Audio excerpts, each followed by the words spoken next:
আসসালামু আলাইকুম। দুঃখের সাথে পাঞ্জা লড়েছি, এটা কি দুঃখের প্রেম নয়?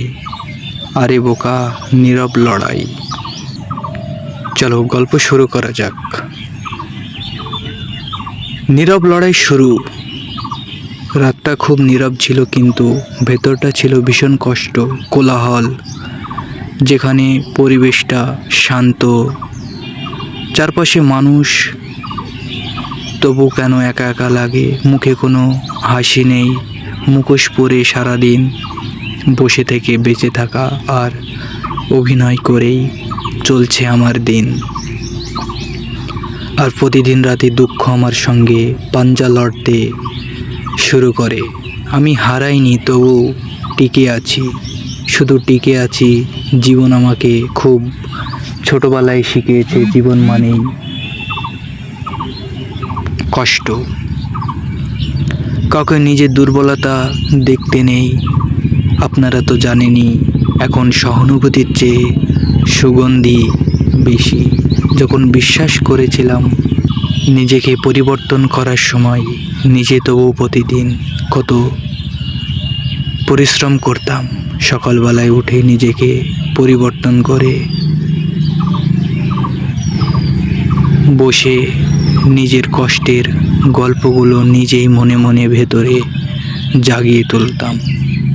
আমাকে সব কিছু কিন্তু প্রতিটা পথে আমাকে ক্লান্ত পায়ে হাঁটতে দেখেছে। কখনো আমার মনে হয় দুঃখ জিতে যাচ্ছে, আবারও কখনো মনে হয় আমি এখনও দাঁড়িয়ে আছি, ওই আগের স্বপ্নটাই আমার জয়। আমি জানি না সামনে কি অপেক্ষা করছে, শুধু জানি আমি পালাবো না, কারণ আমি এখনও দুঃখের সাথে পাঞ্জা লড়ছি। আর সেই লড়াই আজ নয়, অনেক দিন ধরেই লড়ছি। কারণ ভেতরের ভাঙন শব্দ, ভেতরে কুরকুর করে চিৎকার করে শব্দ করে রক্ত ঝরিয়ে ভেতরটা যেন নিঃস্ব চুরমার হয়ে যাচ্ছে। আমি ঠিক এমনই এক ভাঙনের স্বাভাবিক ভেবে দেখি, কেউ জানে না। রাত নামলেই মনে হয় আবারও সেই টেনশন, আরেক যুদ্ধ। যাদের পাশে পেয়েছিলাম একদিন, তারাই দূরে সরে গিয়েছিল। আপনারা কি জানেন? কারণ আমি যখন আর দরকার ছিলাম না, তখন আমার কাছ থেকে সবাই দূরে চলে গিয়েছিল। জানি না এই সমাজে আমাকে এত অপছন্দ করে কেন, মানুষের অবস্থা ভালোবাসা পায়। আমি প্রশ্ন করতাম, আমি কি এতটাই অযোগ্য? উত্তর আসতো নীরবতা।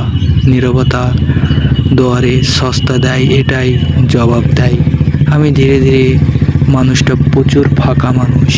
জানি না কবে আমার স্বপ্নগুলো পূরণ হবে। সব ছেড়ে চলে যাই, কিন্তু একটাই মনে পড়ে, ঘরে যে আমার মা বাবা আছে, আমাকে যে আমার স্বপ্ন পূরণ করতে হবে। একদিন আয়নার সামনে দাঁড়িয়ে নিজেকে বলেছিলাম, সব কিছু শেষ হয় না, শেষ দিনই থেকেই দুঃখের সাথে লড়াইটা নীরব হয়ে যায়। আমার শত্রু বাহিরে নয়, আমার ভেতরেই আছে। জানি না কবে আমার স্বপ্নগুলো লুকিয়ে আমি সফলতা অর্জন করতে পারি। আশ্রয় দুর্বলতা নয়, এগুলো প্রস্তুতির দুঃখ বুঝে গেছে। এখনও শেষ হয়নি। জানি না কবে ঘুমের স্বপ্নে বাস্তবে আমার স্বপ্নগুলো পূরণ হবে। আমি ঘুরে দাঁড়ানোর আগেই এই রাতটা যেন হঠাৎ করে সকাল হয়ে যায়। জানি না রাতটুকু অন্ধকার যেন প্রশ্ন করছে, আরে কতদিন এত ক্লান্ত হয়ে থাকবি, এবার তো একটু হিম্মত কর। কয়েকদিন পরে সহ্য করে গেছি, কষ্টকে নাম দিইনি, ভয়ানক প্রকাশ করিনি, আর নিজেরই প্রয়োজনগুলিকে সবসময় শেষে রেখেছি। আজ হঠাৎ বুঝলাম, এভাবে আর নয়। দুঃখকে প্রতিশ্রুতি দিলে দুঃখই দিয়ে যাবে। শিক্ষক প্রতিটা আঘাতে আমাকে কিছু না কিছু শিখিয়ে দিয়েছে স্কুলে। কারণ আপন করা কেবল সুবিধাবাদী, কারোর পাশে থেকে আর কারোর গল্প হয়ে যায়। আমি বুঝেছি সব যুদ্ধে জেতা যায় না, কিছু কিছু যুদ্ধে হেরে যেতেও হয়। আর তুই পারবি, এই কথাটা কেউ আমাকে দেয়নি, আমি নিজেই নিজেকে বানিয়েছি। হয়তো কাল সমস্যাগুলিকে আমি পরিবর্তন করতে পারবো। হয়তো মানুষ বদলাবে না, হয়তো পথটা কঠিন হতে পারে, কিন্তু আমি বদলাবো। দুঃখ আজও আছে, কিন্তু দুঃখের সাথে তো আমি পাঞ্জা লড়ে যাচ্ছি। এখন আমি আর মুখোমুখি দাঁড়াই না। এই রাতটা শেষ হলেই একটা নতুন সকাল আসবে। জানি না সেই সকালটা আমি কি করব।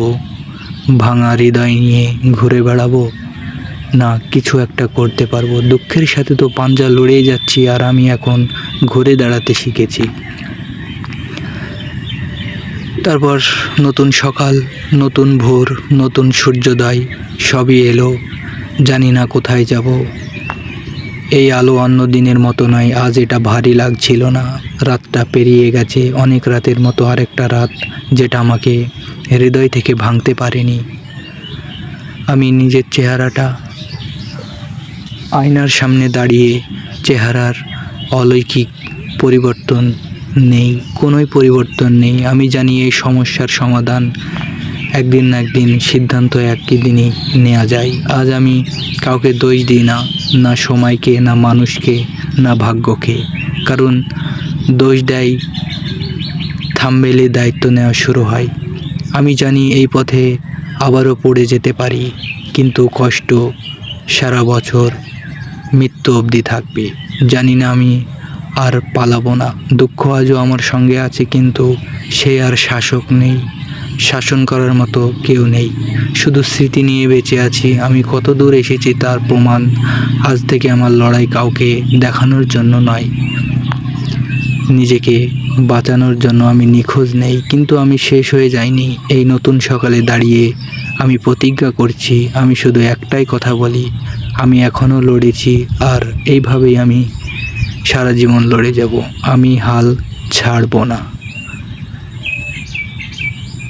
আল্লাহ হাফেজ।